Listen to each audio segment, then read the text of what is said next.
Hello everyone. Welcome to the Faculty Central Talk of the Faculty of Education, the University of Hong Kong.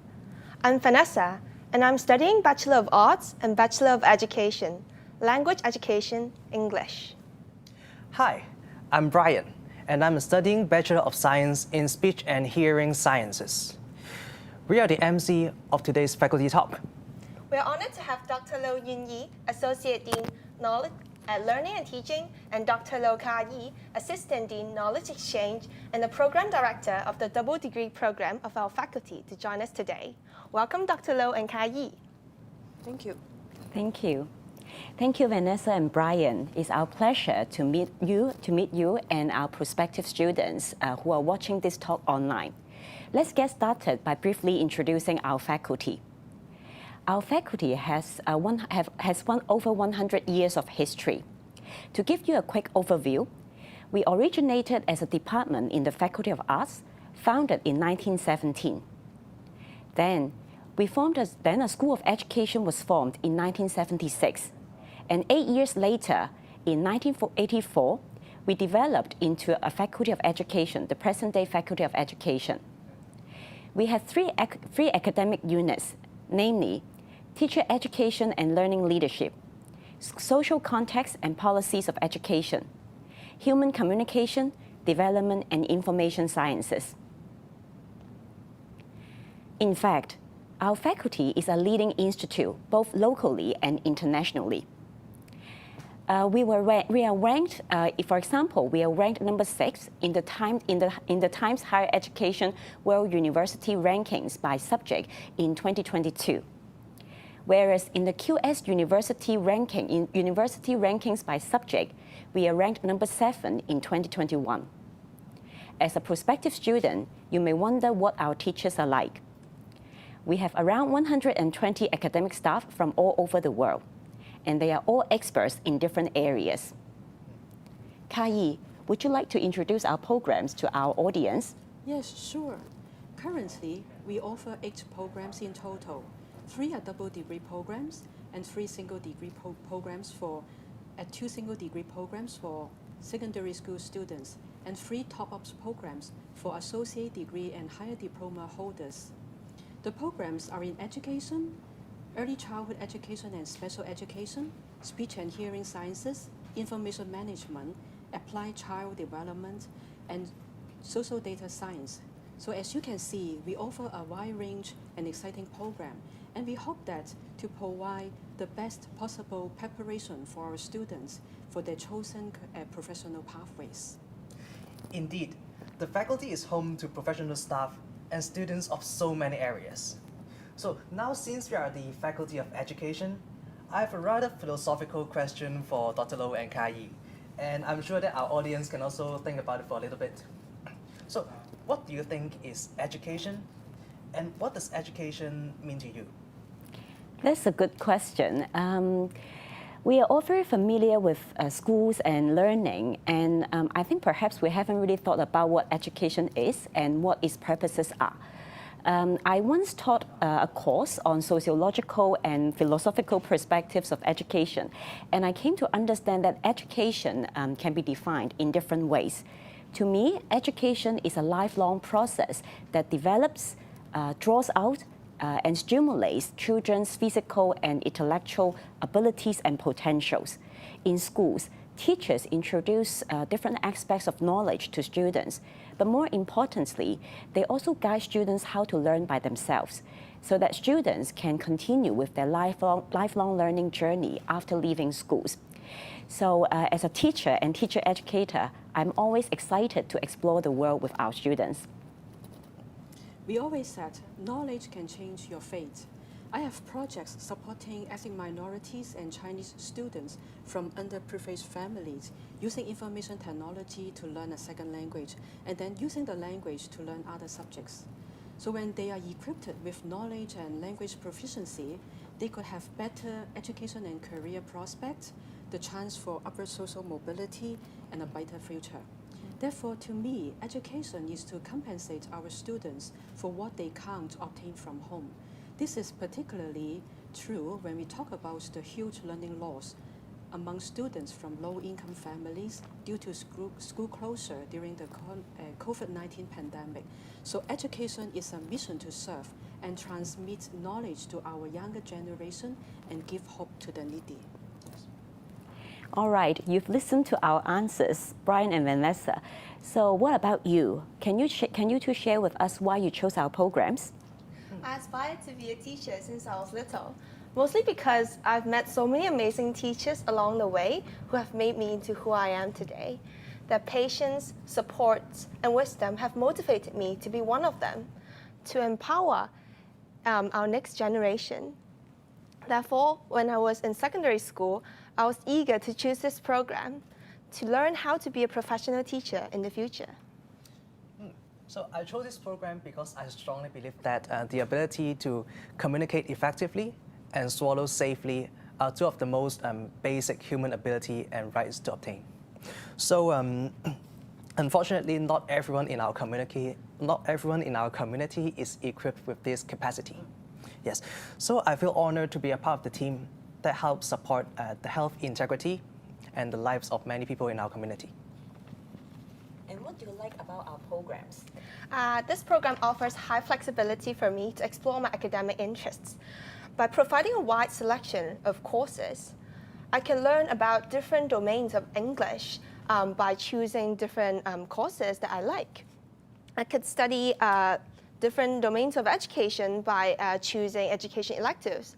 I could even study subjects outside of my majors through free electives. For example, I'm minoring in accounting, and I know some of my classmates have minors in psychology and counseling. So I really appreciate such opportunities and freedom to study as much as I like. So on the other hand, I feel like it is a very flexible and individualized program. So although there is standardized teaching materials, such as human physiology and anatomy, etc., the scope of speech therapy is very diverse, including swallowing, speech, language, voice, and cognition, etc. There are many fields, and so there is a strong emphasis on experiential learning. So depending on which supervisor you got in clinical practicum, which setting you go to, etc., you are exposed to many elements of the whole puzzle of speech therapy. And what you specialize in this program may be vastly different from your peers. So it encourages sharing of information and insights. I'm very glad to hear that. So on top of that, can you tell us what's the most impressive learning experience you have in this program so far? I would say experiential learning. In experiential learning courses, we learn by doing and volunteering. I joined a buddy reading program partnered with a local NGO, Kids for Kids, which was a major part of the education course. And that was my first time reading storybooks to these lovely primary kids that came from grassroots families. Seeing the passion and learning in their eyes and their little heads nodding really filled me with determination for teaching and made me understand and realize how important our future job would be. On the other hand, I think it is the clinical practicum. So in speech therapy, we are required to complete 300 direct contact hours and targeting a wide variety of population and setting, such as preschool, school age, and also geriatrics, etc. And therefore, you are exposed to a lot of cases and new types of symptoms, so you will see that there is always new things for you to learn. And also, in class, you learn about how a symptom affects the functioning of a client. And in practicum, you see how the functioning deficit lead to practical challenges in the life of the client. So it is a very holistic program that encourages you to not only think about some medical terms or the functioning of the client, but also how the client functions as a person in a society, in their activity and participation. Yes. As just like what Vanessa and Brian said, our double degree programs are fulfilling and fruitful. Other than that, we also offer plenty of other learning opportunities for our students. For example, we offer professional practicum to our double degree program students. They would spend 20 weeks in both primary and secondary school there. And for immersion, it is offers to double degree BA and BEd language education, English and Chinese students, for which they would learn the language and also have cultural experience through learning and living in overseas. For students, but please note that the overseas trips and immersion may be affected because of the ongoing COVID-19 pandemic situation. Our students are also required to do experiential learning, which aims at pushing our students out of their comfort zones and fostering skills and values that are relevant to a career in education. And for students, they are in information management and social data science programs. They are offered with internship opportunities by which students would be putting in a training platform to apply knowledge and skills acquired at the university to the real-world situations. And also for speech and hearing science students, they will complete more than 300 direct client contact hours under the supervision of experienced clinical educators in various settings. So, all the learning opportunities sound so fantastic, and I'm sure that there are many students who are interested in joining our faculty. So, can you tell us how prospective students can apply and join our faculty? For JUPAS applicants, first of all, you need to meet the basic requirements, the entrance requirements set by Hong Kong U. In addition, each program has specific requirements. Please check our program web pages carefully. So, then what do you expect in our prospective students? What are the qualities that they should have? I would expect our prospective students to be passionate about education. If they don't enjoy education, how could they motivate their students to do so? And I also hope our students could enjoy communicating and sharing with others, have patience, and are able to respond to changes. I would love to have students with good communication skills like both of you, enjoy working with children and teenagers, be flexible with good adaptability to ill-defined situations, have empathy and patience. Of course, a good teacher should also be a good learner. Thus, our prospective students should enjoy learning and have curiosity. But I would like to give a tip for our prospective student. Please put our programs in your Band A choice, because due to the overwhelming responses, if you are not putting our programs in Band A choice, and we are sorry that we cannot offer your application, consider your application. All right, it's interesting to hear. And remember to put our program in Band A choice. In the coming few minutes, we'll switch to Cantonese as we are going to introduce some programs that require Cantonese or Chinese knowledge. Before we end our time in English, we would like to quickly remind our audience several things. If you would like to know more about our faculty and programs, please visit our faculty website and follow us on social media. Yes, and also please don't miss our various online admission talks starting from 12:15 today.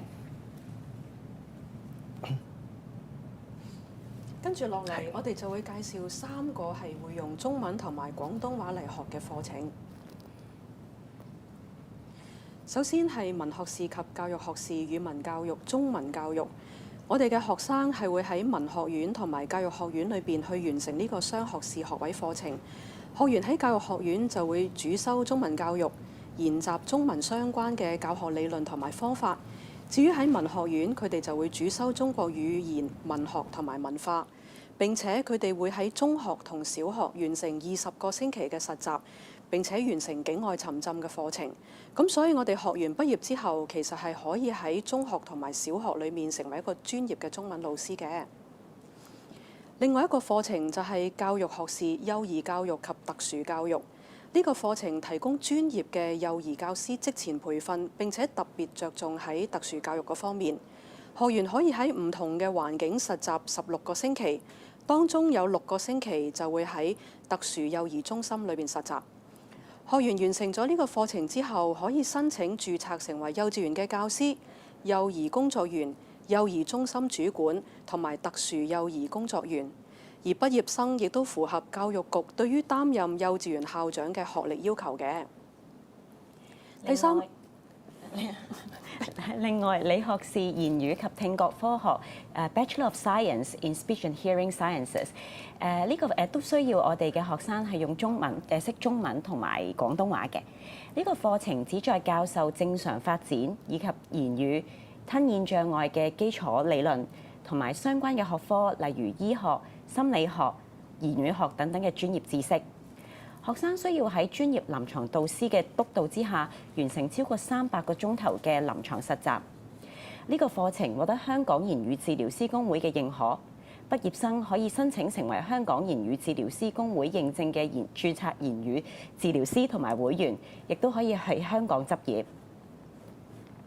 頭先我哋講咗好多關於課程嘅嘢啦，咁但係大學嘅生活其實係咪淨係得讀書嘅呢？我估現場好多即係參加緊我哋網上講座嘅同學呢，都好有興趣知道大學生活其實係點嘅。Brian 同 Vanessa， 除咗讀書之外，你哋仲有冇參加下其他嘅活動呢？可唔可以介紹下？雖然我就冇上咗同住科，但係我覺得學校參加唔同嘅活動㗎。例如我呢2年就加入咗 Centre for Applied English Studies 入面嘅 Communication Support Services， 佢係一個喺 HKU 入面幫助同學提升英文水平嘅中心。我喺入面幫忙同想練習英文口語嘅同學進行1對1嘅面談同埋小組討論。喺過程中唔單止可以同嚟自唔同 faculty 嘅同學去交流同埋學習，喺自己嘅小組入面都認識咗好多朋友。Brian 你呢？係咁，我就有啲唔同嘅，我就玩多啲嘅，係啦。咁喺1、2年級嘅時候咧，我就真係有上莊啦。咁就係上咗一支即係有關動物權益嘅學會嘅，係啦。咁就叫 Life Planet。咁日常活動都係去探訪一啲貓狗嘅流浪嘅貓狗舍咁樣啦。咁同埋都有啲即係可能夜晚行山啊、睇螢火蟲咁樣活動嘅，係啦。咁其實真係唔係淨係呢個嘅。港大仲有好多唔同嘅學會咧，又提供好多種類嘅活動，例如話行山啊、天文啊、攝影啊，甚至有啲係即係啲關基層市民嘅義工服務咁樣嘅，係啦。咁所以真係有興趣嘅同學咧，都有好多活動可以參與，就唔一定係讀書咁樣咯。咁啊，另外講多少少啦，就我自己咧都有即係參加一支無伴奏合唱隊，學校入邊嘅就叫無色 acapella。咁就即係讀下書嘅時候，又可以唱下歌、調劑下咁幾寫意嘅，係。咁睇嚟你哋嘅大學生活都幾多姿多彩喎。另外我諗好多同學啦都會覺得啊，大學期間去海外交流咧係好想係好多人嘅夢想嚟嘅。咁唔知兩個同學有冇機會去外地 exchange 咧？有啊，我喺未入嚟大學之前啦，已經聽到聽到師姐講話喺 HKU 去 exchange 有好多大學可以揀，咁所以一直都好期待做交換生。咁英文教育嘅課程就比較鬆動啦，所以我哋有唔少同學，包括我都有去到為期1個學期嘅交換生嘅，係啦。咁我就趁3年級嘅第2個學期啦，就去咗英國嘅 University of Manchester。咁喺入面就可以見識到世界各地唔同嘅人啦，同埋體驗到當地嘅大學生活。我哋喺2年級嘅時候咧，都去咗澳洲 immersion， 咁可以住喺當地家庭嘅屋企，同埋可以參觀當地嘅中小學，咁全部人都好親切好客，成個體驗咧都非常之難忘。咁就另一方面咧 ，speech 嘅同學就即係本地啲嘅，係啦，就比較難有即係騰空到可能成個學期嘅時間，走去即係其他國家做交流咁樣，係啦。咁所以我哋就暑假嘅時候試過有啲 email send 過嚟咧，就話有啲海外嘅即係暑期嘅課程嘅機會啦。咁我自己個人咧就去咗加拿大嘅 UBC。係啦，去讀一個即係幼兒教育嘅課程，咁即係課程好短嘅，個零月嘅啫。咁但係都講咗一啲，例如話點樣去即係管理家長嘅情緒啊，係啦，又或者點樣去即係用環境嚟培養個小朋友嘅學習啊咁樣，係啦。咁呢啲喺將來 practicum 嘅時候都即係算有幫助嘅，同啲家長溝通或者係 manage 個小朋友嘅時候，咁就我覺得都值得去嘅，係啦。不過咧，即係你哋剛才講嘅生活就好多姿多彩啦，海外沉浸啊，即係交換嘅生活咧，大家都好期待。不過可能大家都要注意啦，因為咧新冠疫情即係肆虐啦，咁所以呢啲海外沉浸啊或者交流嘅活動咧，其實未來都係要視乎個疫情發展咧，先至知道可唔可以做得到嘅。兩位老師頭先都問咗我哋好多問題啦，咁不如等我哋問翻你哋啦，可唔可以分享下最中意我哋同學仔邊啲特質咧？會唔會係我哋又好學，對教育又有熱誠咧？都係嘅，咁我最欣賞我哋嘅同學主動學習啦，積極參與，咁而且咧佢哋好中意多角度思考嘅，會提出啦同埋接納唔同嘅意見。咁我哋嘅同學都好關注好關注照顧唔同學生嘅學習需要，譬如一啲嚟自基層嘅家庭嘅學生啦，或者係一啲弱勢社群嘅學生啦，或者係一啲有特殊學習需要嘅學生。由此可以見到咧，其實你哋咧對教育都好有熱誠嘅。而我咧就中意我哋嘅同學好勤奮好學啦，敢於發問啦，而且同樣地都係體會到你哋對教育係充滿咗熱誠嘅。另外咧，我都感受到同學咧係好願意奉獻自己嘅時間啦，無論係服務其他人啦，甚至乎服務一啲動物。例如即係參加嗰啲體驗式嘅課程啦，有啲課程就會係幫啲非華語小朋友學中文，亦都有啲同學咧會去到中國嘅山區或者第三世界嘅國家，去到教當地小朋友學英文嘅。咁呢啲活動除咗可以讓我哋嘅同學有機會學以致用，幫到其他人之外咧，呢啲經歷亦都可以幫佢哋認識社會同埋世界，將來成為一個出色而專業嘅老師咧，做好準備。所以我其實係好欣賞你哋㗎。多謝，咁就都想問下啦，你哋會點形容教育學院呢？咁我自己就係教育學院嘅畢業生嚟嘅，所以咧我就對佢好有歸屬感。我哋嘅導師全部都係經驗豐富嘅教育學者啦。佢哋嘅課堂咧就正示範咗咩叫如何係有效嘅教與學。咁佢哋都不斷研究點樣去提升學院嘅課程，務求豐富學生喺唔同方面嘅經驗，成為專業嘅老師。教育學院旨在服務社會同埋教育界，希望為香港同埋世界培訓唔同界別嘅老師啦，同埋領袖嘅。其實我都係教育學院嘅畢業生，係啊，因為咧教育學院真係好似個大家庭㗎。我哋係行小班教學㗎，你哋應該感受好深。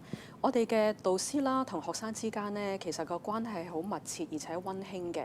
我哋嘅學院呢，其實亦都係一個教育嘅樞紐。正如剛才 Dr. Low 所講啦，我哋導師係嚟自世界各地一啲好優秀嘅教育嘅專業工作者同埋研究嘅人員。佢哋用專業嘅知識培育我哋嘅學生，使佢成為一個好出色嘅老師。佢哋亦都用自己嘅科研成果喺香港嘅教育界推動業界嘅發展，並且促進國際之間嘅專業知識交流，提升整體學與教嘅水平。又到我哋問翻你哋啦，你哋會點樣形容喺香港大學同埋教育學院嘅生活呢？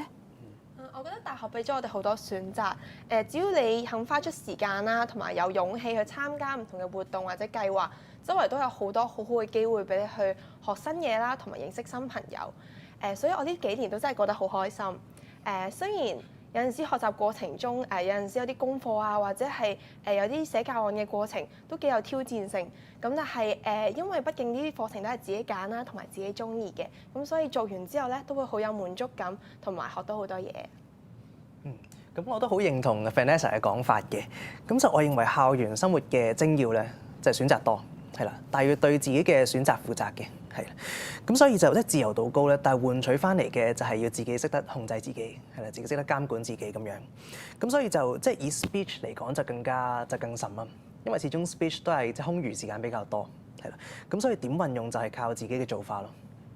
咁我就認為有啲人會選擇讀一啲唔係 speech 嘅可能選修科啊，有啲人會上莊啊、住科啊，有啲人會走去可能做一啲有關我哋本科嘅義工之類，咁就好多姿多彩、好多元化嘅。咁最好自己去鋪定條路，就會易行少少。係啦，咁今日嘅 Central Talk 就嚟到尾聲啦。咁喺完結之前咧，就想同兩位老師玩個小遊戲，叫做2揀1。咁樣即係咧，我哋一陣間就會有2個預設嘅情景或者答案啦。咁就睇下你哋會揀邊一個。好，第一條問題。好，可能咧都係好多咧同學仔會想知道嘅答案嚟嘅。係啦，咁咧大學揀科嘅時候，應該跟自己嘅興趣去揀啦，定係根據前途去揀呢？不如我哋請 Dr. Low 回答啊。咁我就會叫同學仔咧應該根據自己嘅興趣揀嘅，因為如果你對個科有興趣啦，咁你就會更加有動機去學習，去享受大學嘅生活。咁同埋而家個社會咁急速變化啦，其實都好難預計到畢業之後嘅情況，所以我覺得跟自己嘅興趣重要啲。多謝晒 Dr. Low。好，咁第二條問題咧，就想問嘉怡嘅，係啦。咁就你覺得邊一種學生容易啲處理咧？係勤力但係未必夠聰明學生啊，抑或是係相對比較懶啊，但係好聰明嘅學生咧？嗱，如果一定要揀嘅咧，我就會揀勤力但係唔夠聰明嘅學生，因為可以將勤補拙啊嘛。而且作為一個老師，我係好深信學生只要願意去學咧，配合適當嘅學與教方法，係一定會學得識嘅。不過其實我哋嘅學生係有勤力有聰明嘅噃。有晒嘉怡。第三條問題。如果喺一間中學入面要用一個方式去提升學生嘅學習能力，你會選擇俾好多功課佢哋做啊，定係安排好多小測呢？請 Dr. Lo 回答啊。如果真係要揀一個都好難揀。如果真係要揀嘅，我會俾好多功課啦，因為小測就多壓力啲啦。咁功課相對嚟講壓力應該細啲嘅，同埋如果俾多啲功課，老師就可以成日跟進到同學嘅譬如學習進度啊，同埋困難從而可以俾適當嘅回饋啦。咁就最後一條問題啦。咁你認為就讀教育課程嘅學生咧，係啦，睇到邊先？就邊一種係即係學生比較優秀咧？一係就好高 GPA， 但係實習嘅成績就一般；抑或是係 GPA 就一般，但係實習就好好咧？呢個問題如果真係要揀嘅話咧，我諗我會揀 GPA 一般，但係實習成績好好嘅。原因係我哋培訓嘅係老師啊嘛，咁實習表現好，即係話佢可以充分咁將喺學院所學嘅知識應用喺佢自己嘅學生身上，並且係學有所成，令到學生好投入去學習。咁所以咧，即係實習成績好咧係重要嘅。不過我發現我哋每年其實都有唔少學生咧實習攞 distinction， 而 GPA 都好嘅噃。即係唔係 mutually exclusive 相反？冇錯啦，係啦，咁就係啦，咁今日嘅時間都差唔多啦。咁就喺完結之前咧，都想即係希望大家聽完呢個 faculty talk 之後，都想了解更加多即係我哋嘅教育學院同埋我哋嘅課程啦。咁就如果想了解更加多我哋嘅資料嘅話咧，歡迎瀏覽我哋嘅網頁同埋社交媒體 follow 我哋嘅，係啦。咁就另外大學方面咧，都有一啲關於聯招同埋文憑試嘅安排啦，想講翻俾咁多位同學仔聽嘅，係啦。咁今年開始咧，港大會將數學延伸部分，即係 M1、M2 嘅成績咧，等同一科選修科嘅成績嘅，咁就可以用嚟滿足大學入學嘅要求啦。咁不過同學仔留意翻 M1、M2 嘅成績咧，需要達到第3級先至獲認可嘅，係啦。咁另外今年港大咧將會繼續推行文憑試 Top 1% 獎學金，係啦。咁同學仔只需要喺文憑試取得全港 Top 1% 嘅成績，符合大學嘅入學要求，而且又成功入到我哋嘅課程咧，就唔需要報名，自動獲得最少5萬蚊港元嘅獎學金嘅。好多謝 Brian 嘅資料啦，係啦，咁就希望各位同學仔咧，好似啱 Brian 講，睇完呢個 faculty talk 之後咧，都更加了解教育學院同埋我哋提供嘅課程。另外陣間咧由12點15分開始，仲會有各個課程嘅入學講座，記住參加啦，拜拜。拜。